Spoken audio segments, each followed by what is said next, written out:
Imagine coming back from a 2-month summer vacation, completely ready to rule your senior year of high school with your three fiercely loyal best friends. You walk through the school doors expecting the ultimate squad reunion, but instead, you discover that while you were gone, all three of your besties secretly got boyfriends. And not just any boyfriends. They are dating the absolute best friends of your ultimate lifelong mortal enemy. Welcome to the nightmare reality of Lara Dela Cruz, who just went from being part of an iconic friend group to the ultimate seventh wheel. Our main character is Lara Dela Cruz, a dramatic, fiercely loyal, and romance-skeptical Filipino-Canadian high school senior. Lara loves exactly two things: her tightly knit friend group known as the LKJC, Lara, Kira, Jasmine, and Carol, and completely avoiding anything related to public displays of affection. She's not a fan of change. She's definitely not a fan of high school couples sucking face in the cafeteria. And she fundamentally, passionately despises James Breyer. James is a ridiculously handsome, infuriatingly cocky star hockey player that Lara has known since they were in diapers. Their moms are best friends, which means Lara and James have spent their entire lives forced together, usually resulting in them trying to destroy each other. The story kicks off on the first day of grade 12. Lara has just returned from a summer trip to the Philippines.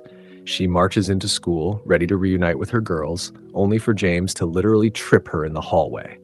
Typical James. But when Lara finally tracks down the LKJC, her jaw drops. Kira is wrapped up with Daniel, Jasmine is making heart eyes at Logan, and Carol is holding hands with Mark. Worse, Daniel, Logan, and Mark are James's hockey squad. Her fiercely independent best friends have all coupled up, leaving Lara entirely alone. To pour salt in the wound, Lara's mom volunteers her to be James's math tutor because his grades are slipping. Now, Lara is totally isolated from her friends and forced to spend her afternoons with the bane of her existence. As the weeks go by, Lara's friends start ghosting her. They blow off text messages and even have their boyfriends lie to Lara to cover up the fact that they are hanging out without her. Lara is absolutely crushed. But here's the crazy twist. The only person who actually notices Lara is hurting is James. Seeing her upset, James proposes a treat. They crash Kira and Daniel's cafe date by sitting nearby and loudly acting out a fake soap opera scene. James dramatically pretends he got a girl pregnant and has to flee to California, causing Daniel to absolutely lose his mind in a panic. It's hilarious, and for the first time, Lara realizes James isn't entirely evil. The walls between them start to break down. When Lara is freezing in a movie theater, James literally takes the sweater off his back for her. When they go to the mall, he orders her incredibly complex, absurd ice cream order entirely from memory, a detail he remembered from years ago. Things get complicated when Carol and Mark suddenly break up. Lara and James team up to get them back together, pulling a mastermind move by locking the stubborn exes inside a teacher's classroom until they talk out their feelings.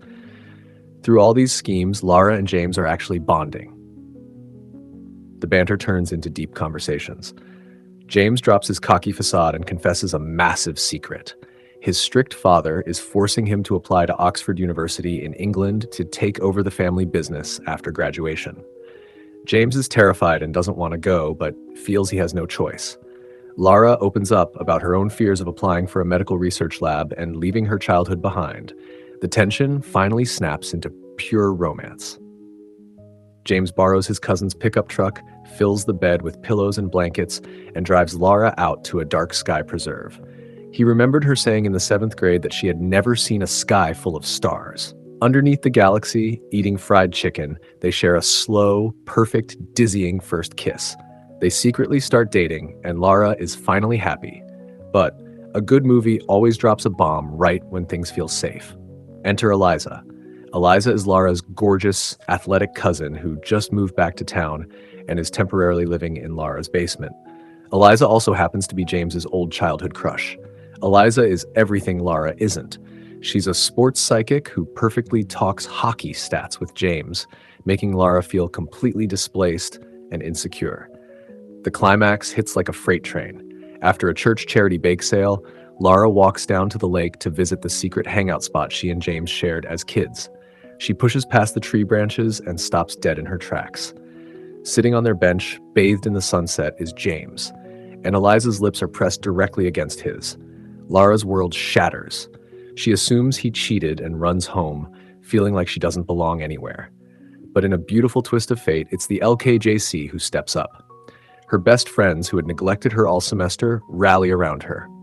They show up at her front door to protect her, and Carol literally brings a baseball bat, completely ready to commit a crime for her bestie.